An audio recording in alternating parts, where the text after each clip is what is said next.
Hi, I'm Bill Arnold. Thank you for listening to this podcast. There are many more podcasts available at myfaithradio.com. Your support makes this possible. Thank you. Of all the people that listen to my show, I have to say you are pretty much my favorite. Let's get started. Oh, don't you know, it's the Bill Arnold Show. It's Bill.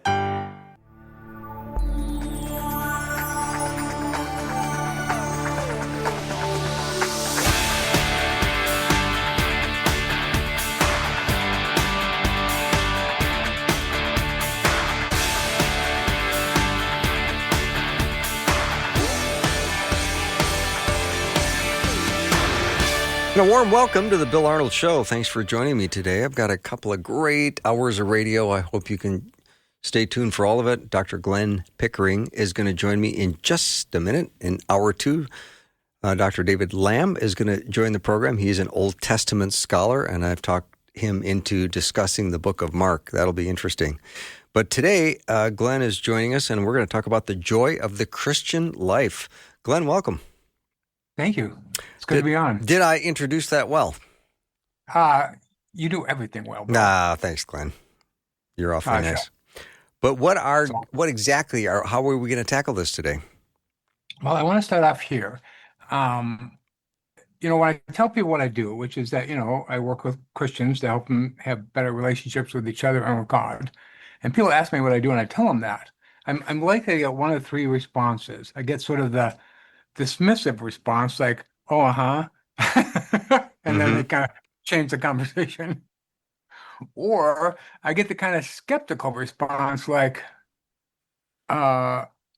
shouldn't you be doing something more important, like helping people work on their faith life?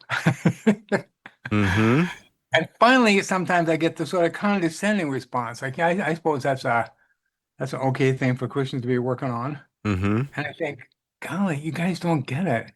If we're Christian, working on our relationships is not an okay thing to do. It's the only thing to do.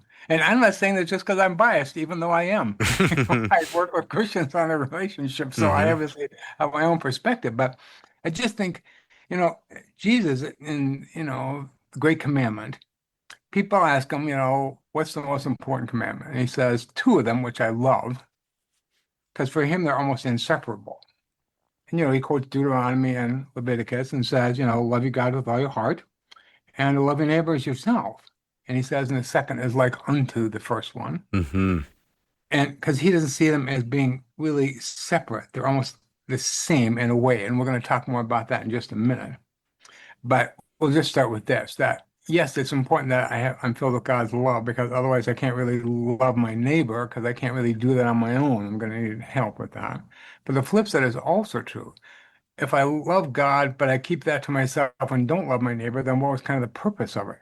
So we get filled up so that we can love one another as ourselves. Mm-hmm. That's the whole point of what he's trying to say. So he said the second is like unto it, because they're so interrelated. They're part of one commandment, which is get filled up with God's love so you can love one another. And it's interesting that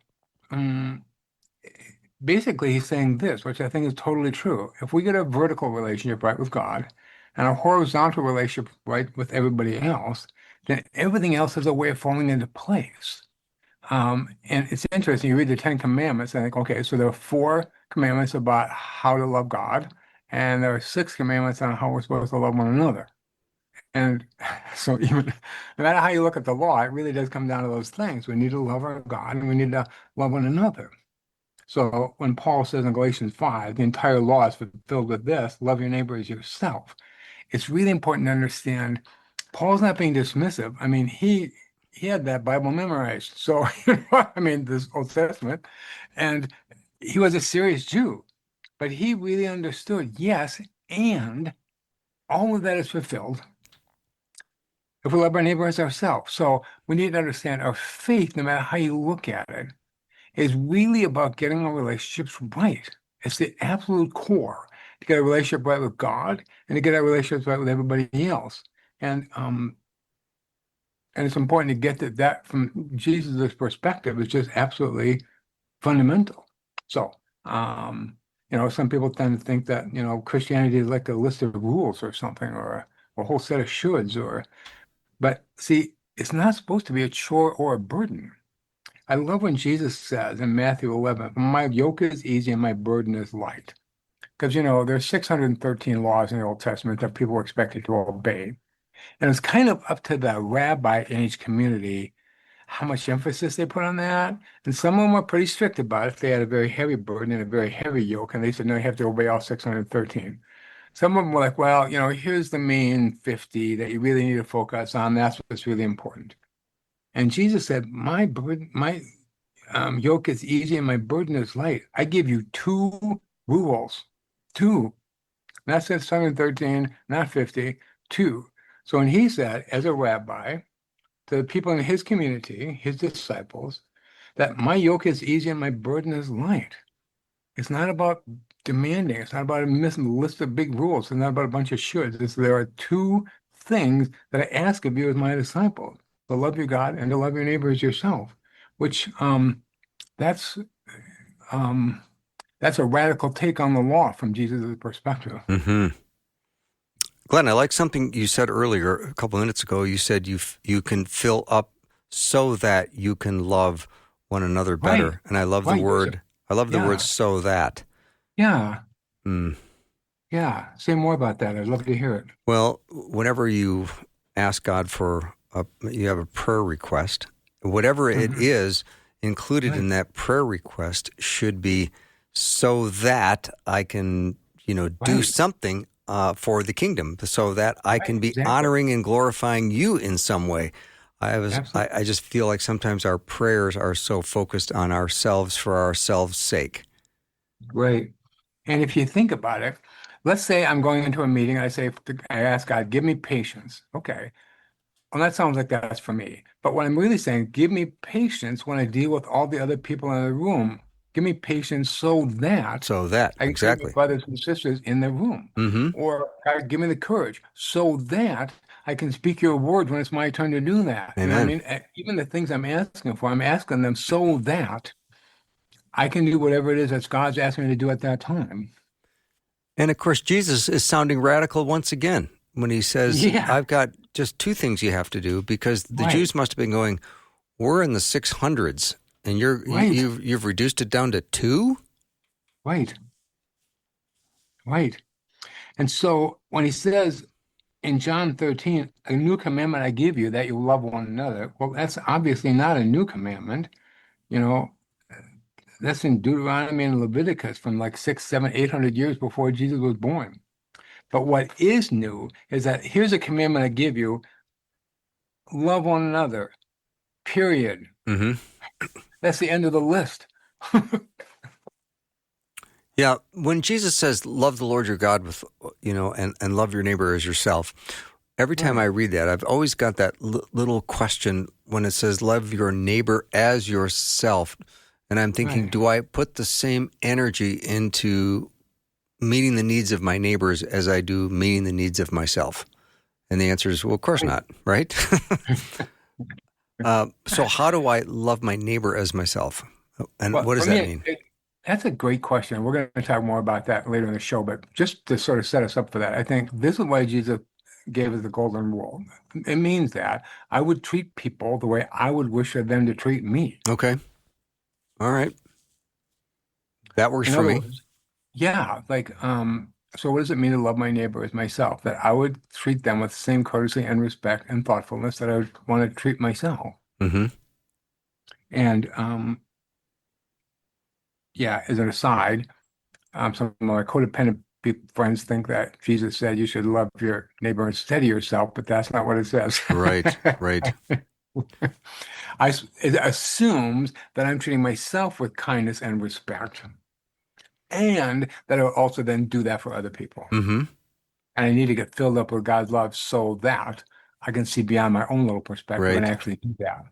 Dr. Glenn Pickering is my guest. Glenn, a good reminder, too, that Christianity is not just a list of rules and Right, should not, and it's not a chore or a burden, but so many see it right, that way. right. I know. And I just think we inherited, honestly, and I don't mean it sarcastically, some of the Pharisees' thinking. that no, there is a set of rules. You have to do everything right, and there's a certain number of times you have to pray in the direction you pray in, and how often you do it, and what time of day, and whether you eat this kind of meat or that kind of meat. And it's like, wow, we can get so caught up in that. And Jesus is trying to say, I need you to cut through all of that and ask yourself this question, these two questions. Are you loving God? Are you setting aside time every day for prayer, scripture reading, being outdoors, whatever helps you to be focused on God and really connect to God, whatever that is for you, good music, whatever brings you that sense of peace and joy that God's presence brings. And are you spending at least some of your day really caring for others, appreciating them, lifting them up, like the Bible tells us to do over and over again? And to care for them despite their flaws. I um I heard this great movie line a long time ago.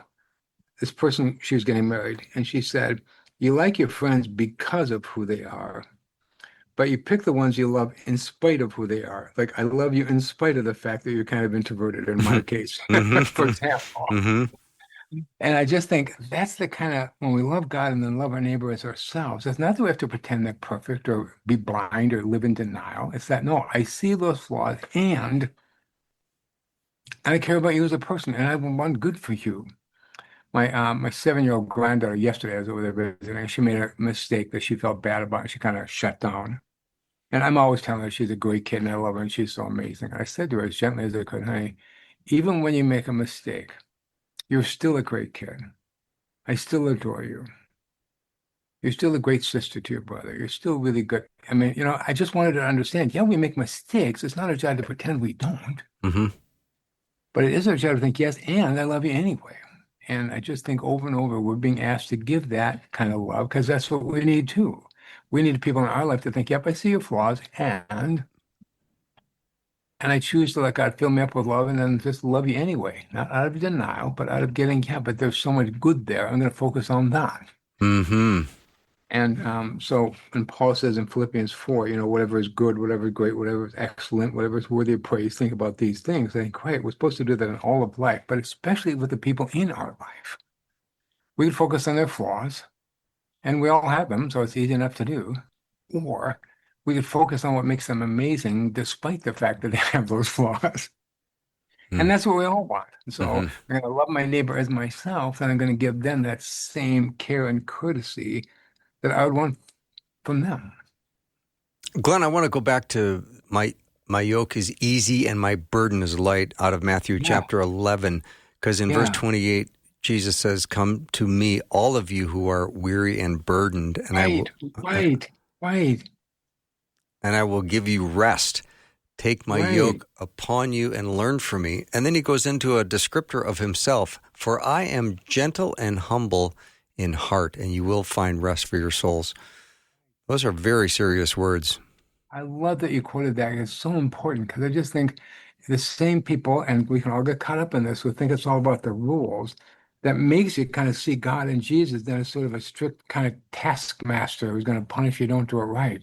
And Jesus is so clear. That is no, that's not it. Mm. I am very gentle. I care for you. I want good for you. I'm not here to impose burdens on you.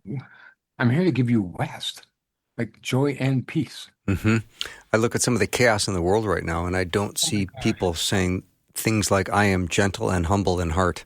I Right. see just the Yeah, opposite. I know. And it's so easy to get pulled into that vortex. Oof, man. Yeah. All right. So let's talk about how we live this out every day. Okay, great. In my mind, as we live that out, we need to ask ourselves, and I often ask my clients when they say, Glenn, how do I develop a deeper spiritual life? And I ask them to just create a list for me about the things that help bring them a sense of peace. And it could be like, well, I was peaceful for that one moment when I was doing this. Or it could be that there's a peaceful time in their life where that year when they were first married and everything was really calm. It doesn't matter. I'm just going to have them come up with that list of things that bring them a sense of peace. And then we're going to go over the list and I'm going to help them see that there are probably one or two or three themes there, that they almost all involve being outside, or they might all involve being in community, in church and in Bible study, or they might all involve reading, listening to great music, or um, reading the scriptures or being in meditation and prayer. It's like look for the patterns, Look for the things that bring you a sense of peace. Because if we really want to develop a deeper relationship with God, that's how we do it. I like that pattern idea that we are fairly predictable creatures, aren't we? Well, yeah, each of us is in our own way. So, Mm-hmm. for example, Gwen loves to be outside.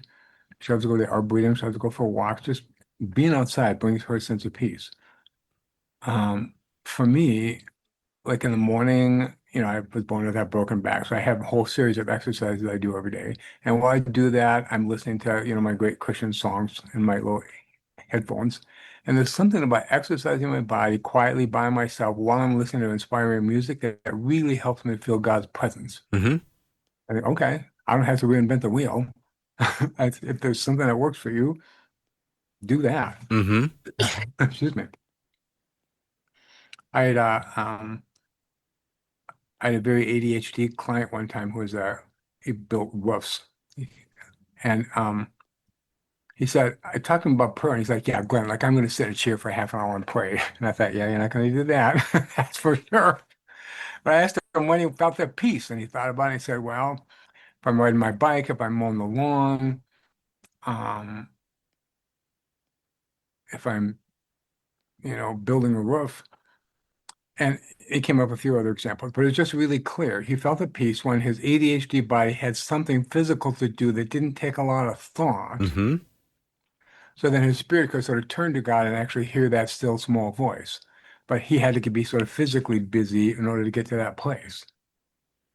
Okay. Yeah, that works for him. That's Yeah, great. exactly. Yeah. That's what I think. Yeah. Yeah. Well, we're all so uniquely wired, aren't we? God Yes, has a way of connecting to us in that space that we find him most. That's where we can go listen to him. That's what I think too. Yeah. Don't reinvent the wheel. Do what works for you. Yeah, sounds like good advice, Glenn. We're going to take a little break. Dr. Glenn Pickering is my guest. We're talking about the joy of the Christian life. If you have a question for Dr. Pickering, let me know what it is. The text line is open, 877-933-2484. Wyatt's going to have us back in 90 seconds.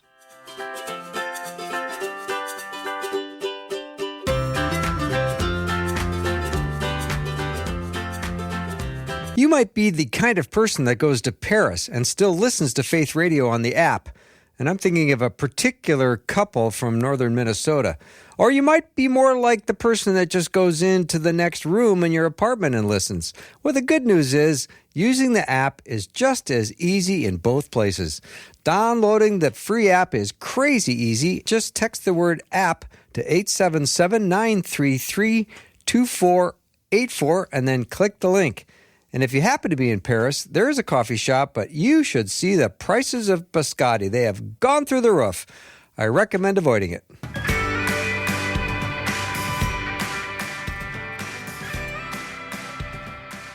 Welcome to the show. Dr. Glenn Pickering is my guest. And Wyatt, would you say that after the first segment, we can pretty much say the joy of the Christian life is to love God and love your neighbor?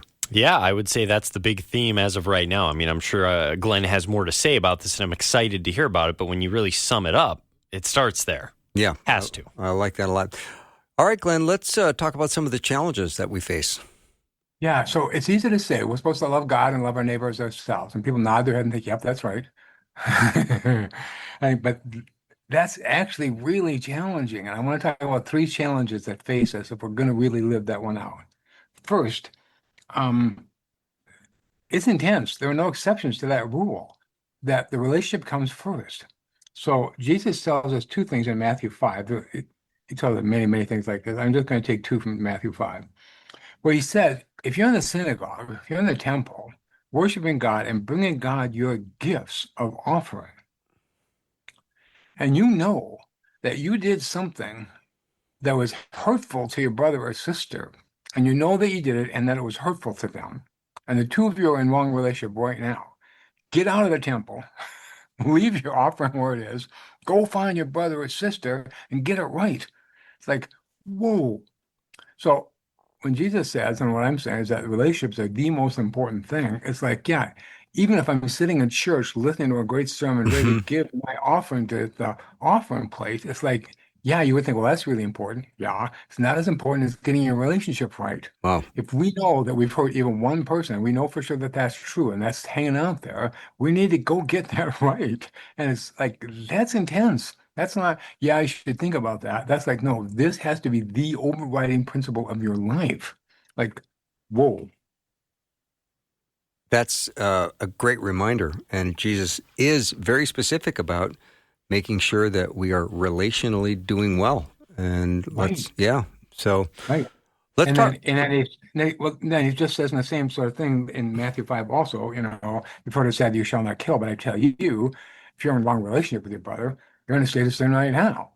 It's like, whoa, we need to take that really, really seriously. But I'm Mhm. sorry, I interrupted you. You're going to say something Well, else. no, I think we're turning the heat up a little bit because there's a lot of people Yeah. listening right now that have a very broken relationship with someone and it's not repairable Right, from what they can see. They go, this right, is not going to work. right. So what do they do? Yeah. Well, two things occur to me. If I actually have tried, I mean, Jesus said, if you did something that was hurtful to your brother and you know it, leave your offering at the altar, go find your brother or sister, get it right. And that's the part I'm in charge of. Now, if they're not open to receiving that, Hmm. I'm not in charge of that. I'm just in charge of my part. That it's up to me. If I was hurtful to somebody else, it's up to me to reach out, do my best to be back in a relationship with that person who I was hurtful to. Now they might not receive that or might blow it off, and it might even be condescending, who knows? But I'm not in charge of that. I'm just in charge of, well, I think this all the time. Hmm. God never asked me, what did everybody else do? How did things turn out? He just asked me, Glenn, did you do what I asked you to do? Exactly. So So, yeah.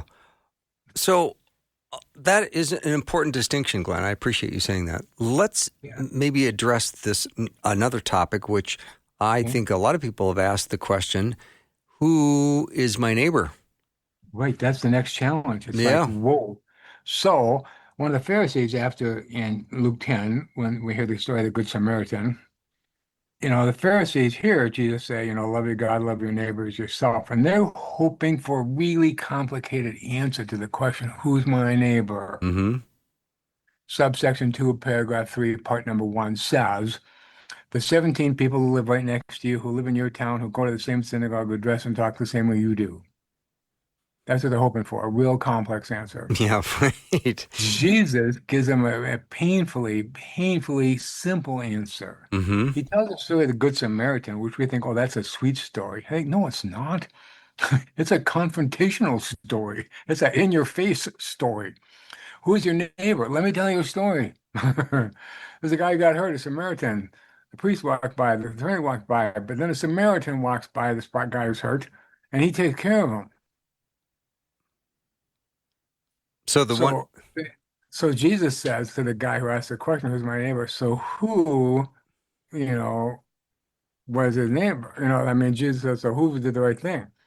And the Pharisee, who hates the Samaritan so bad he can't even say their name out loud, says, "The one who showed mercy," because he can't get him to say the truth. Who is my neighbor? Every single person I'm ever going to interact with, including the ones I think I'm better than.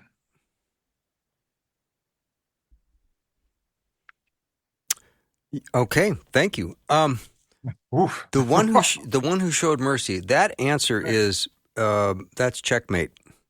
Yes, Yeah, right. yeah, In other words, one who honored their relationship. The first two people passed by that person, dishonoring their relationship to yeah. that person. The one who walked by who honored that relationship and took care of them, the one who showed mercy, as Jesus said. And I just think this is a core for us as a church. And I don't mean to be bleak about it, but I just think young people have left the church by the tens of millions in my generation, which is shocking to me. Like I look around my church and I see a lot of people who look like my age. Um, And I've talked to many, many young people over the years. I do counseling. I talk to a lot of people, and I get to talk to a lot of young people.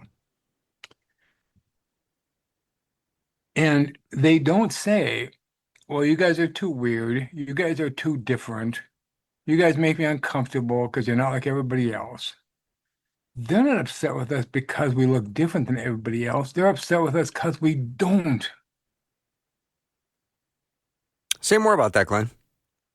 Well, so they say, well, people in the church are so hypocritical, or they do this or they do that, or they say they love God, but then they screw off this off the person over here, or you know what I mean? It's like I don't see that you're living out the thing you say you Oh, believe. I got you. Is it the word that starts with an H? Well, it can be almost any word. Okay. It's I mean, I people hear don't like Christians hypocrisy. right hypocrisy, and I Hmm. think I just see people, even good Christian people, talking down about people who have a different faith, or people of a different culture, a different color, or a different political bent. Who cares? Like, and somehow then we say that we're supposed to, we don't have to treat them well. I think Jesus is really, really clear. Love your neighbor as yourself. Who is your neighbor? Every single person you will ever encounter. Whoa. So when I said, the three challenges, the second one is who is your neighbor? And that's a challenge. I mean, that's a real challenge. No, I would say that's the really big challenge. Just Yes, getting along with one another, having right, patience. right. Yeah, not going through a lot of mental gymnastics. We categorize people pretty quickly, don't we? Yes. And then we judge them because we categorize them. Right, And Jesus is like smacking his head, like, come on. right, right. All right, Glenn. Let's talk about the embracing this amazing new life, the joy of this Christian life. Great. So the third challenge, so the first one is, there's no exceptions. You leave your gifts at the altar. Even if you're in church, you need to go fix your relationship. Second, who is your neighbor? Everybody. That's a challenge. And the third one is if we actually embrace that challenge to really, really love people in our life as we would want them to care for us, it's going to create a very, very different life for us, like a whole new life. Jesus said you don't put new wine in old wineskins. So it's like if I want to create a new life where I really am trying to live out the gospel, I cannot cling to all my old beliefs and prejudices and still do that. Mm-hmm. I'm going to have to be willing to drop a lot of my old beliefs, a lot of my old patterns, a lot of my old assumptions, because you can't put new wine in an old wineskin. You can't I can't cling to all my old beliefs while thinking I want to create a transformed life. Mm-hmm. I, I'm always struck by this. So in John, people come to the tomb after Jesus' death, and Mary is left there at the end. And then she turns around, thinks he's the gardener, asks where Jesus is. And he said, Mary. And she starts crying, calls him Rabboni. Then she clearly reaches out to hold him, and he says, do not cling to me. Whoa. I mean, this is a person who was really important to him. The person who's going to go on and tell all the other disciples that he's alive. And he says to her, do not cling to me. This does not mean we're going back to our old life. But see, we kind of like to cling to our old life. Mm. So if you're trying to embrace this new change, this new life, does this happen at the same time where we add something from column B or column A while we try to remove something from column B? Well, honestly, the interesting thing is it doesn't really start with what am I going to do with my life? It really starts off with what are the beliefs or mm, limitations that I put on myself that I'm going to have to overcome in order to embrace that new life. Mm-hmm.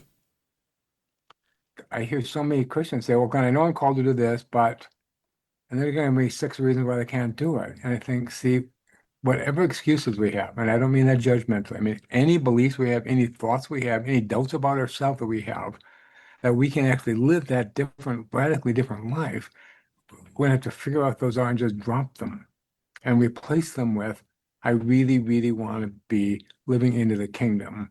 And that means I have to really learn how to care about all the people in my life, Mm-hmm. period.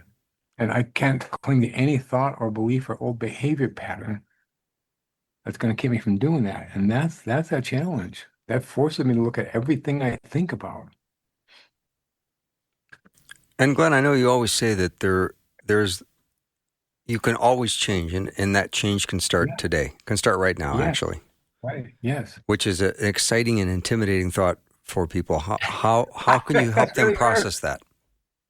Um, well, let's do the sort of follow up to this challenge about that we'll called to create that amazing new life, which will always be relational, by the way. Everything I'm going to call into, no matter how big or little it is, will be relational. Like people might say, well, I feel called to work with youth. Okay. I'm called to be an usher. Okay. I feel I'm called to preach or to teach. Okay. I feel like I'm called to be in administration. Okay. I mean, whatever that calling is, I promise you, that calling is a way in which you are of service to other people. Even people who say, well, God, I'm in the war on poverty. I'm against poverty. What that means is you want to find a way to reach out to people who are living in poverty Mm-hmm. and make their life better. I mean, every calling God will ever put on our heart is relational. And so when I start thinking, okay, what am I called to do? The real question is, what are my gifts and who am I supposed to give them to? Because Great. every calling will involve those two parts, Yeah. figuring out how to use my gifts and my experiences and my talents to be of service to at least one other living human being. Yeah. So if you're going to do a self-diagnostic, it's pretty simple, isn't it? Yes. What are my What are gifts? How can I serve? yes. What are the things that bring me joy? Great. And how can I use those gifts and make somebody else's life better? Mm-hmm. Yeah, you reduced that down to a couple of simple points, which I appreciate. We're going to take a short break and come back with Dr. Glenn Pickering. You can learn more about him at drglennpickering.com. That's GLENNPICKERING, drglennpickering.com. If you have a question or comment, we'd sure love to hear from you. 877-933-2484. We'll be right back.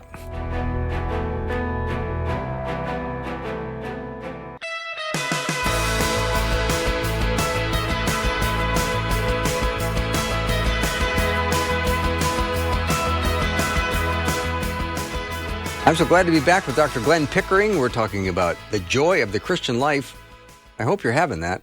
And some of the challenges we just talked about in the previous segment was the leave your gifts at the altar and make sure that those relationships are right. Show mercy to your neighbor, love them, be patient, be kind, and then also start embracing that brand new life. You're going to find freedom in Christ, and you drop some of your old habits and shackles and have that freedom to live the true calling that God has called you to live. So, Glenn, what would be next? Well, what I think is this. Sometimes people say, well, Glenn, I know what I'm supposed to do, but I don't know how to do it. And I don't mean it sarcastically. They're very serious, and I want to honor their seriousness. But see, they get it wrong. I'm only supposed to know what I'm supposed to do or what it is I'm asking for. God works on the how. So when Jesus said, ask and it shall be given unto you, he said, yeah, ask for what you want, not, and then tell God how to do it. Oh, yeah. Excellent point. Let Ask God what be you God, want, huh? and God will start working on it. So Mhm. I know this. So if we're willing to step into that interesting life, here's what I know for sure. Mm. We don't necessarily know what's going to be next. We do know these three things. One, it will be outside of our comfort zone. Because if it wasn't outside our comfort zone, we would have done it already. Mm. So when people say, Glenn, I know what I'm supposed to do, but it kind of makes me anxious, think, okay, good, you're on the right track. Yeah. You know what I mean? Oh, absolutely. Because if it's not sort of challenging, if it's not going to put you out of your comfort zone, it's probably not really your calling. Mm-hmm. Yeah. That's not me embracing my new life. That's me just sort of settling for my old predictable life. Mm-hmm. And I don't think Jesus was very predictable. Yeah, I have a feeling that we employ, when we talk to God and ask him for things, we tell him what Right. we want and how we'd like it done. I'm just starting to think that is the way in which we go about communicating with God often. Not always, I but know. often. And we always start Right. with, we should Yeah. start with thy will be done. Right. And see, because if I ask God for what I want, it will come to me. God always answers prayer. One. Two, it will probably come in a way I couldn't have even imagined. So me thinking I have to know what I want and how to get it means Mm-hmm. that I can only have the things I can imagine. But God has an imagination roughly 1 billion times bigger than mine, and he can imagine all kinds of ways to bring that about that I would have never thought of. Right. So here's a perfect example. I'm in the process of creating a community a free community. People can go to Dr. Glenn Pickering, click the community button, and push join. It's a free community. I'm just sending out videos and posts and things of all the things I've learned over the years to try and help people learn the things I've learned. Um, and um, and I really wanted to do something about that, but I thought, I don't know if I have enough energy at my age to do my practice and to do that. And I didn't know how God was going to solve that one, but I knew it wasn't going to be mine to solve. Mm-hmm. Interestingly enough, part of my problem was I sleep so poorly. And God brought me in a space of a couple months, like 4 different things that I've now taken up doing consistently, all of which help me sleep way better. So God's answer, how am I going to do that? Well, Glenn, I'm going to teach you how to sleep better. Okay. And honestly, it's a perfect answer, but it's not what I would have come up with. So I just knew what I wanted, and God finds a way. And so it's just a perfect example. I knew what I wanted. I didn't know how to make that happen. okay, But we don't have to know how. In yeah, fact, we thinking we have to know how literally just gets in the way of God doing what God's supposed to be doing. mm-hmm. Yeah. So, We often think we know how to instruct God to meet our needs and answer our prayers as if He needs our instruction. right. He does need our request. Mm-hmm. And sometimes people say, well, Glenn, why do I have to even ask? And here's the reason. God won't force me to do anything. God is loving, not controlling. Mm-hmm. So until I ask, God doesn't start opening doors and making things happen around me because I'm not asking. Right. I said to you a long time ago on the show about how I'm always struck by the story of Bartimaeus. Jesus is leaving Jericho, he's going toward Jerusalem, big crowd of disciples with him, and pass blind Bartimaeus, big enough to the side of the road. And he hears that it's Jesus, and so he starts calling out, Jesus, Son of David, have mercy upon me. And people tell him to shut up, but he keeps yelling. Finally, Jesus pulls him over. So here's Bartimaeus standing in front of Jesus, and Jesus said, what do you want? And honestly, I just laugh every time I read that story. It's like, well, I'm a blind beggar, maybe Yeah. we can start with the obvious. And then he says, I would like my sight. And Jesus said, done. Because see, until we ask, it's not that God's unwilling to give us stuff, but see, there's something about asking that opens our heart to receiving it. Mm-hmm. And so God doesn't insist that I ask what I want because he's demanding or mean or controlling. God wants me to ask for what I want because that way it opens up my heart to receiving whatever gifts he wants to give me that will bring that about. My heart has to be ready to receive the gift. Mm. That means any thoughts I have about I'm not good enough, I don't measure up, why would God use me? See, that's what I mean. Any of those limiting beliefs I have to let go of because God will bless anybody who's asking for help. Mm-hmm. Is it in James, Glenn, that says if you don't ask, you won't receive? Yeah, for sure. Mm-hmm. And again, James isn't trying to be mean. He's just trying to help us understand. It's really important that we ask. Yeah. And there's a certain humility to asking too, isn't it? Because it says Yes, you're because basically I'm acknowledging I don't know how to do it. but aren't you also then saying, I'm asking and opening up my heart to receiving? Right, exactly. Right. That's exactly right. Mm. So the love that God wants to give me so that I can serve other people goes right back to the great commandment. Mm-hmm. Why is God gifting me that? Because I'm asking for that. I'm letting the love of God flow through me by asking, so now I can actually be of use to the other people in my life. Mm-hmm. Right. God grants me that so that I can do that work. Mm-hmm. I almost feel like I want to ask the listeners today if they instruct God how to do it. When you pray to God, pray to God, do you say, this is what I'd like and this is how I'd like it done? Do you often instruct God as to how you would like to see your prayers answered? Or do you just take your petition to God and say, here are my prayer requests.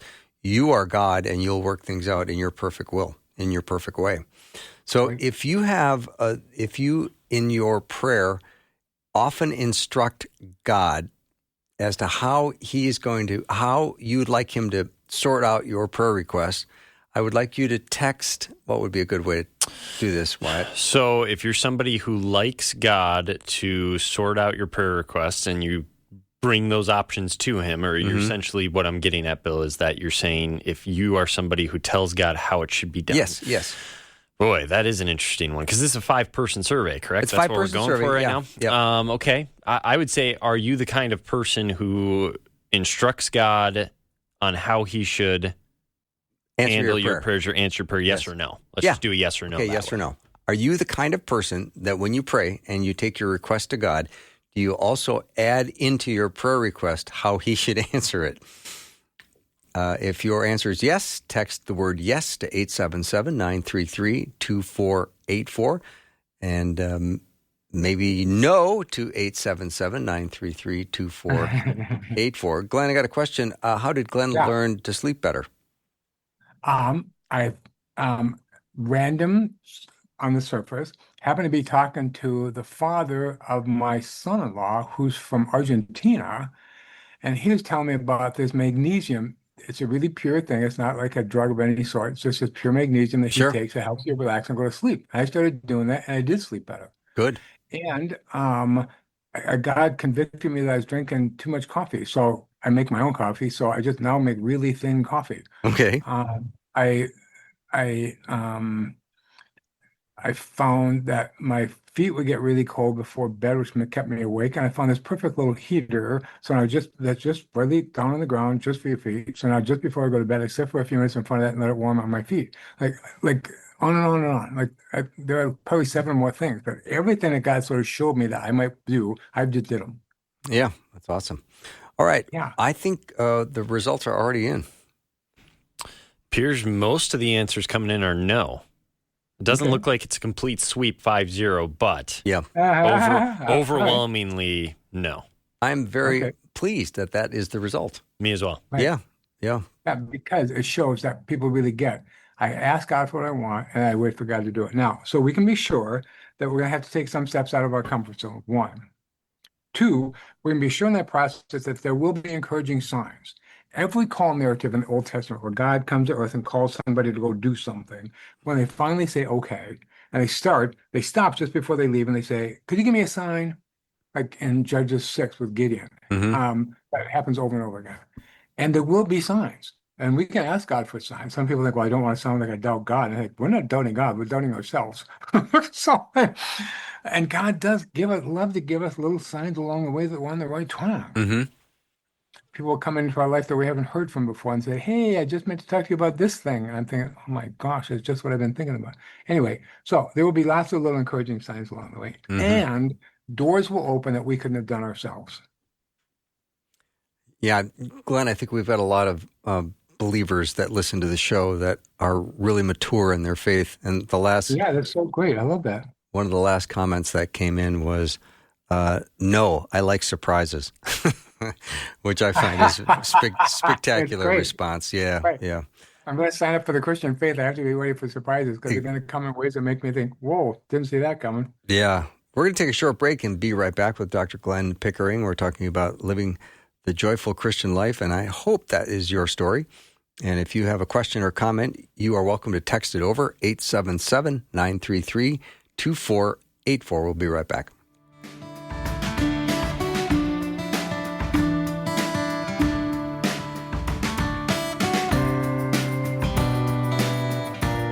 Hi, podcast listener. You know, I'm Bill Arnold, and my theme song says, "What's for dinner?" And like when I'm grilling, I'm paying really close attention. And I know that ideal second to get the food off the grill. Like all good and ideal timings in life, right now would be an ideal time to be a cheerful giver to Faith Radio.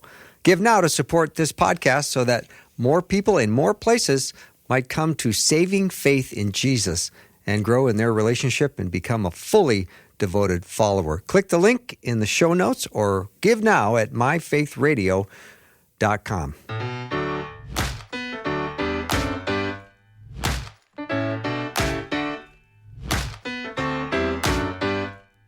So glad to be back with Dr. Glenn Pickering. We're talking about the joy of the Christian life, and I hope that's your story. It is certainly mine. I have been following Christ for so many decades and love him more and more each day. And of course, nobody's perfect, and we all make mistakes, and we've got our times where we have more difficulty loving our neighbors. So we struggle with that, and we got to always embrace this new life that God asks us to step into, this freedom in Christ, where we drop some of our old habits and we start living that true calling that God has given us. So, Glenn, let's talk about some caveats you've got to living this joyful Christian life. What are they? Number one, it's an ongoing process, which for a person as impatient as me, who always wants to, get there. I was the kid in the back seat in the car and growing up who always asked, "Are we there yet?" Yeah, you were that kid, huh? Yes, but see, sanctification is a process. So we hear in 2 Corinthians 5 that we become a new being in Christ, which of course is true. And we need to understand, yes, and that process is a lifelong process where we become more and more our truest, purest self over time. And so sometimes people get a little discouraged. They're starting to think, okay, I want to love my neighbor better. I want to drop some of my old habits. And then they say, yeah, but Glenn, on Tuesday at 5 o'clock, I did this thing. It was not great. And I think, well, yes, like somehow we have this thought that somehow we're supposed to be perfect at that, from the get-go. And I think, no, it's the thing that God will gradually help us get better and better and better at. God works with us very gently, very kindly over time. And so, it talks in Malachi about the refiner's fire. And I think, right. You take a lump of gold with a whole bunch of impurities in it and put it through the refiner's fire. Nothing happens to the gold, but all the impurities get burnt off.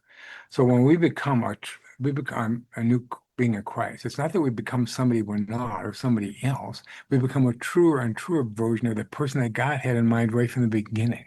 Mm-hmm. We actually literally become ourselves as God sees us. Mm-hmm. And so if we're willing to understand, if we're willing to embrace that calling and move into that new adventurous life, we need to understand it's going to be gradual. That's how sanctification works. But we also need to understand, but it's not scary like I have to start pretending to be somebody else. It's like, no, no, no. When Jesus said we have to die to ourselves, he meant our full self, not our true self. All the stuff that gets in the way of me being my actual, true, best Glenn Pickering self, anything that gets in the way of that, refiner's fire, God is going to help me just drop those off as I go along through my life. And I get better and better, sort of dropping all the things that keep me from being the person God wants me to be. And so I ask people to really celebrate all the little victories along the way, because there will be little victories. And um, and that's how God works, one very gentle step at a time. Mm-hmm. All right, Glenn, let's, I think we got a couple other caveats to talk about still. Let's talk about this one. That's the most important one. It is true that that we need to be patient, that sanctification process happens over time. But we need to understand this other thing. When Moses says to God, God's sending him out to talk to the Hebrew people, and he said, well, who shall I say sent me?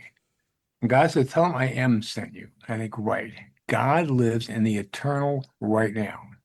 So sometimes people say, well, Glenn, not in my timing, but in God's timing. I think, be careful what you're asking for, because God's timing is right now. Mm-hmm.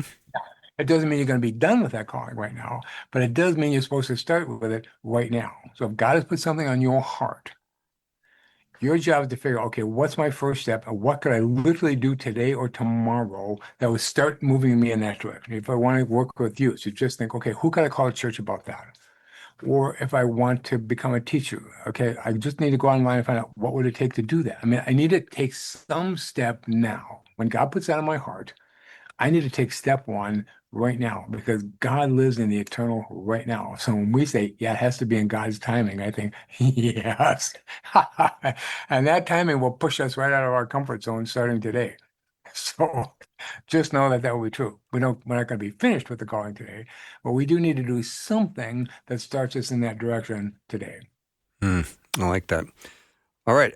I think we've got a few minutes left to talk about God's timing. I know we just talked about it a little bit right now, but let's just remind everybody that we have our own sense of urgency, and God does not, he's not an urgent guy. I mean, not an urgent God. He will respond in his perfect way, in his perfect timing. And that will often conflict with how we go about doing our life. Right. And even if I come to God and just do what Jesus says in Matthew 7, ask for what I want, see, that is step one. Let's say I think I really want to work with youth. So I come to God and say, God, I know I'm called to work with youth. I really want that. Please help start bringing that into my life. Well, that is step one. I did something. I have that calling that God put on my heart, and I turned to God in prayer and asked him to help me with that. Mm-hmm. Great. perfect step one. All right. That has been a fascinating hour. I think there's all kinds of things to walk away with from this hour that I know that I loved the time, Glenn, so thank you very much for it. And thank you. And I know that I think we all learned something today. Well, cool. Yeah. Well, have a great rest of your day and blessings. I thank you so much for that, bet. and thanks for having me on the show. It's always a pleasure, truly. You bet. Dr. Glenn Pickering has been my guest.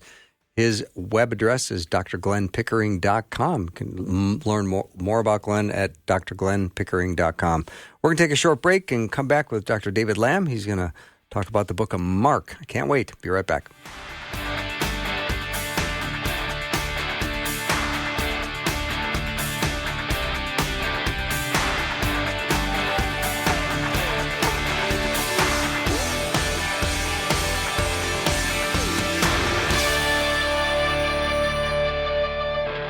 Thanks for listening. Programming like this is made available through your support. Information available at myfaithradio.com.